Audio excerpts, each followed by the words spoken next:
Hello friend, फिर से स्वागत है आपका स्पर्श पीएससी एजुकेशन सेंटर के इस ऑनलाइन पोर्टल में।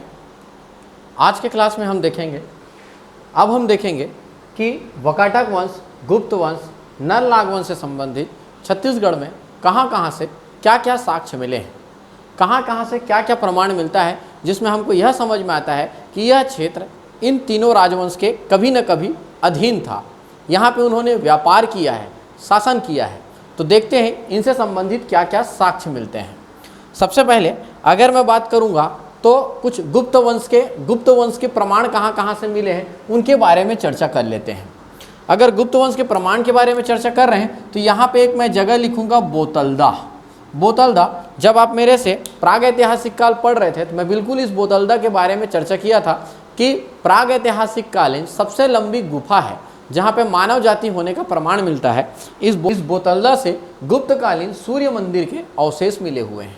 मतलब गुप्त काल में कहीं न कहीं यहाँ सूर्य मंदिर बनाया गया था इस गुफा के अंदर, बट ये मंदिर छिन्न भिन्न हो गया है, बट उनके अवशेष आज भी वहाँ पे मौजूद हैं।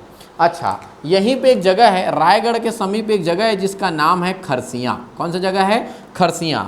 अगर खरसिया से मैं बात करूंगा दोस्त, तो खरसिया से आपके चंद्रगुप्त द्वितीय, गुप्तवंशी राजा चंद्रगुप्त द्वितीय के धनुर्धर सिक्के प्राप्त हुए हैं। क्या प्राप्त हुए हैं? धनुर्धर सिक्के प्राप्त हुए हैं। ये लो भाई, इनके धनुर्धर सिक्के हो गए। उसी प्रकार अगर हम अगले जगह की बात करेंगे, अगला जगह है यहाँ पे, यहीं पे अगर हम अगले जगह में चर्चा करें तो यहीं पे जगह है पुजारी पाली। रायगढ़ जिला में ही जगह है पुजारी पाली।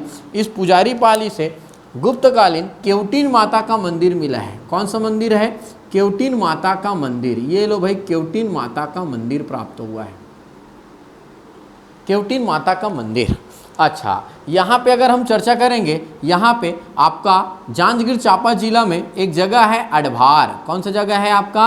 अडभार। अडभार में क्या है? दो चीज़ें आपको याद रखना है। अडभार से आपको मिला हुआ है दोस्त, यहीं पे मैं बता देता हूँ, अष्टभुजी माता का मंदिर। अष्टभुजी माता का मंदिर। और नंबर 2, यहीं पे बना हुआ है अष्टद्वार। क्या प्राप्त हुए यहाँ पे? अष्टद्वार। तो अडभार में अष्टभुजी माता का मंदिर मिला है, अष्टद्वार मिला है, जो कि गुप्त काल में बनाया गया था। अच्छा देखो, अडभार एक छोटा सा जगह है, वहाँ पे मंदिर है। वो खैर उस मंदिर की ज़्यादा विशेषता नहीं है, लेकिन जब आप गांव में प्रवेश करने जाओगे तो गांव के सामने खंभे बने हुए हैं। ऐसे सामने में 2 खंभे, फिर उसके पीछे 2 खंभे ही बने हैं। उसको देखने से ऐसा लगता है किसी न किसी राजा के द्वारा इनको द्वार बनाया जा रहा था। दोनों खंभों को जोड़ कर द्वार बनाया जाता, बीच से रोड जाता। तो बोलने का मतलब, अगर वो खंभों को जोड़कर अगर गेट बन जाता, द्वार बन जाता, दरवाजा बन जाता, तो 8 द्वार बनते। इसलिए माना जा रहा है अष्टद्वार बनाया जा रहा है। तो अ से अडभार याद रखना है, अ से अष्टभुजी माता याद रखना है, अ से आपको अष्टद्वार याद रखना है। याद करना आपके लिए आसान हो जाएगा। वैसे ही आपका यहाँ पे आ जाते हैं दुर्ग जिले में। दुर्ग जिले में एक जगह है जिसका नाम है बानबरद। कौन सा है? बानबरद दुर्ग के नाम से जाना जाता है। इस बानबरद दुर्ग में आप याद रखिएगा दोस्त, यहाँ से आपके समुद्रगुप्त और यहाँ पे उनके पुत्र रामगुप्त और उनके भाई चंद्रगुप्त, रामगुप्त के भाई चंद्रगुप्त के 20 स्वर्ण सिक्के प्राप्त हुए हैं। कितने स्वर्ण सिक्के प्राप्त हुए हैं? 20 स्वर्ण सिक्के प्राप्त हुए हैं। 1975 की बात है। 1975 में यह सिक्का पाया गया था। और इनको तो अगर यहाँ पे अगर इनके सिक्के प्राप्त हो रहे हैं इन लोगों के, अगर यहाँ पे मंदिरों का निर्माण हो रहा है ना, और यहाँ पे कुछ और विशेष सिक्के मिल रहे हैं, चंद्रगुप्त के सिक्के मिल रहे हैं, तो इन सब बातों से निष्कर्ष निकलता है कि कहीं ना कहीं इस वंश का साम्राज्य इस क्षेत्र में था। क्यों नहीं रहेगा? समुद्रगुप्त के द्वारा जीता हुआ जगह है। और वैसी अगर हम बात करेंगे, यहाँ पे एक जगह है जिसका नाम है आरंग। अगर आरंग से मैं चर्चा करूँगा दोस्त, तो आरंग में लिखूँगा मैं बिल्कुल कुमारगुप्त के रत्न जड़ित मयूर सिक्के प्राप्त हुए हैं। कौन से सिक्के प्राप्त हुए हैं? मयूर सिक्के प्राप्त हुए हैं। उनकी संख्या मात्र और मात्र एक ठो रत्न जड़ित मयूर सिक्का प्राप्त हुआ है। सीजीपीएससी का 2018 सीजीपीएससी मेंस 2018 का प्रश्न था ये कि छत्तीसगढ़ में गुप्तवंशी साक्ष्य कहाँ कहाँ से मिले हैं। यही है दोस्त साक्ष्य, ऐसी वर्णन करना पड़ता है। जब मैं मेंस राइटिंग कराऊंगा आपको, सीजी हिस्ट्री पेपर नंबर 3 का भाग नंबर 3 हम चर्चा करेंगे, तो इन्हीं को हम मेंस राइटिंग लिखेंगे कि छत्तीसगढ़ में गुप्तवंशी साक्ष्य बोतलदा से प्राप्त होता है, जहाँ पे सूर्य गुप्तकालीन सूर्य मंदिर के अवशेष प्राप्त होते हैं। इनके साथ साथ पुजारी पाली में केवटीन माता का मंदिर व अडभार से अष्टभुजी माता व अष्टद्वार प्राप्त होते हैं, जो गुप्त वंश में बनाया गया था। इनके साथ ही कुछ सिक्के भी प्राप्त हुए हैं, जैसे खरसिया से एक चंद्रगुप्त द्वितीय के धनुर्धर सिक्के मिले, आरंग से कुमार गुप्त के रत्न जड़ित मयूर सिक्के प्राप्त हुए, और साथ ही साथ बानबरद दुर्ग से समुद्रगुप्त, रामगुप्त व चंद्रगुप्त के 20 स्वर्ण सिक्के प्राप्त हुए। इन आधारों पर निश्चित ही कहा जा सकता है कि गुप्त वंश का साम्राज्य छत्तीसगढ़ तक था, उनका व्यापार यहाँ पे होता था, उनका शासन व्यवस्था यहाँ पे था। ऐसा लिखा जाता है मेंस।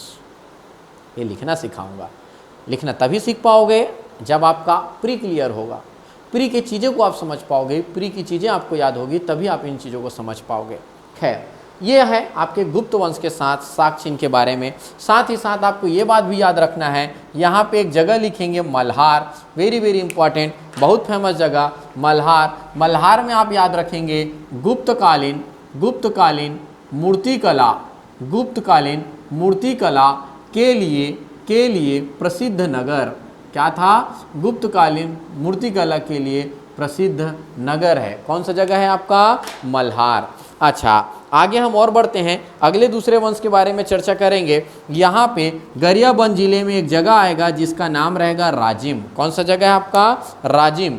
राजिम में मैंने बताया था दोस्त, नंबर एक राजिम में आपको पहली बात तो आपको यहाँ पे ये याद रखना है, मैंने बताया था विलासतुंग का, किसका? नलवंशी राजा विलासतुंग का यहाँ पे शिलालेख प्राप्त हुआ है, क्योंकि उन्होंने राजिम के राजीव लोचन मंदिर का निर्माण करवाया और वहीं पे शिलालेख लिखवाया। हर राजा पहले ऐसा किया करते थे। और साथ ही साथ यहाँ पे राजिम से ही वाकाटकों के ताम्रपत्र प्राप्त हुए हैं। वाकाटक वंश का यहाँ पे ताम्रपत्र प्राप्त हुआ है, यहाँ से जारी किया गया था, ऐसा प्रमाण मिलता है। साथ ही साथ यहाँ पे मैंने एक जगह का नाम लिखा था, कोंडा गांव में एक जगह है एडेंगा। कौन सा जगह है? एडेंगा। और मैंने एडेंगा में एक चीज़ बताया था कि यहाँ पे वराहराज के, किसके? वराहराज के 29 स्वर्ण सिक्के प्राप्त हुए। 29 स्वर्ण सिक्के प्राप्त हुए हैं। किसके बारे में हो गया? आपका वराहराज के बारे में। और यहीं पे कोंडा गांव में एक जगह है जिसका नाम है नलवाड़ी। कौन सा जगह है? नलवाड़ी। नलवाड़ी को नलवंश से संबंधित ग्राम माना जा रहा है।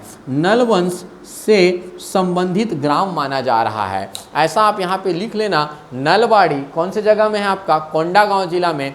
मतलब वो गांव के नाम से ऐसा माना जा रहा है कि जब नल नागवंशी राजा उड़ीसा, कोरापुट, महाकांतार मतलब आज के बस्तर में जब राज कर रहे थे, तो नलवाड़ी नामक गांव उनका एक प्रमुख केंद्र हुआ करता, प्रमुख केंद्र रहा होगा, ऐसे हमारे इतिहासकार मान रहे हैं। तो ये है एडेंगा और नलवाड़ी। अच्छा, यहीं पे बस्तर में एक जगह और लिख लेना, आपका जगह का नाम रहेगा पोड़ागढ़। बस्तर में कौन सा जगह लिखोगे? पोड़ागढ़। आपको याद आ रहा होगा दोस्त, पोड़ागढ़ मैं ऑलरेडी इनके बारे में बता चुका हूँ। पोड़ागढ़ में आप नीचे पे थोड़ा सा एक लाइन लिखिएगा। इस पोड़ागढ़ में भवदत्त वर्मन ने, या आप मानो स्कंद वर्मन ने, यहाँ पे एक विष्णु मंदिर का निर्माण करवाया और वहाँ पे पोड़ागढ़ शिलालेख जारी किया। पोड़ागढ़ शिलालेख जारी किया। और इस प्रकार ये जो तीनों चीज़ें हैं, यह बताता है कहीं ना कहीं हमारे छत्तीसगढ़ चाहे नल नाग वंश के लिए हो, वकाटक वंश के लिए हो, गुप्त वंश के लिए हो, एक युद्ध का मैदान था, अपने साम्राज्य विस्तार करने का एक जगह था। तीनों राजवंश यहाँ के नहीं हैं, लेकिन तीनों का प्रमाण छत्तीसगढ़ में किसी न किसी तरीके से मिलता ही है। साथ ही साथ आप इसमें एक बात और याद रखना, ये जो मैं बानबरद दुर्ग बोल रहा हूँ, यहाँ पे वकाटकों के स्वर्ण मुद्राएं प्राप्त हुई हैं। वकाटकों की स्वर्ण मुद्राएं प्राप्त हुई है। ये लो भाई, इस बात को भी याद रखना है। तो ये ऐसे बहुत सारे जगहों से अलग अलग प्रमाण मिला है। इसके साथ साथ ही एक चीज़ और बता दूं, हाल फिलहाल में रायपुर के समीप एक रीवा नामक जगह है, रीवा नामक गांव है, वहाँ हाल फिलहाल में खुदाई का कार्य प्रारंभ हुआ है। और खुदाई करते करते अब ऐसे समझ में आ रहा है कि यह प्राचीन कालीन छत्तीसगढ़ के प्राचीन कालीन एक प्रमुख नगर रहा था। वहाँ पे बौद्ध विहार प्राप्त हो रहे हैं, राजाओं के स्वर्ण सिक्के प्राप्त हुए हैं। उसमें मैं आपको बता दूं, गुप्त वंशी सिक्के और नल वंशी सिक्के दोनों प्रकार के सिक्के प्राप्त हुए हैं। मतलब इस रायपुर का रीवा भी एक इन वंशों का प्रमुख केंद्र रहा है। तो ये एक नया जगह है, अभी अभी करेंट अफेयर का आपका न्यूज़ है। तो इस सब चीज़ों को याद रखना है। भविष्य में यदि आपको पढ़ते पढ़ते क्वेश्चन बनाते समय इन वन से संबंधित और कुछ जानकारी मिलता है, आप बिल्कुल उसको इस मैप के माध्यम से आप उसको लोकेट कर सकते हो, वहाँ पे लिख सकते हो। क्लियर है दोस्त? मैं उम्मीद करूँगा अब तक के क्लास में तीनों राजवंश आपको अच्छे से समझ में आया होगा। अगला हमारा राजवंश रहेगा राजर्षि तुल्य वंश और आपका सर्वपुरी राजवंश, और इस तरीके से हम छत्तीसगढ़ के इतिहास को आगे बढ़ाएंगे। तो मैं चाहूँगा आप फिर से एक बार अच्छे से पुस्तक पढ़ें और अगले क्लास का इंतज़ार करें। मिलते हैं हम अपने अगले वीडियो लेक्चर में, तब तक के लिए धन्यवाद।